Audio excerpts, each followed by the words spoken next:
Ej, Emma, det er jo ikke raketvidenskab.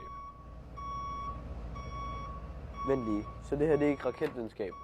Så er jeg altså i den forkerte klasse. Her på Grejslands Efterskole har vi fået oprettet et nyt valgfag, som hedder raketvidenskab fra teori til praksis og bygning af raketter.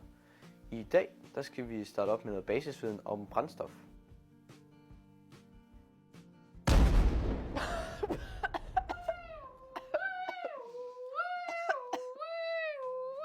I vores nye valgfag raketvidenskab, det er jo fantastisk, at eleverne arbejder teoretisk, men vi vil faktisk også rigtig gerne have, at eleverne selv får fingrene i det. Ja, så hvis du lige trykker på knappen dernede til højre. Ja. Det er meget vigtigt, at du ikke får fingrene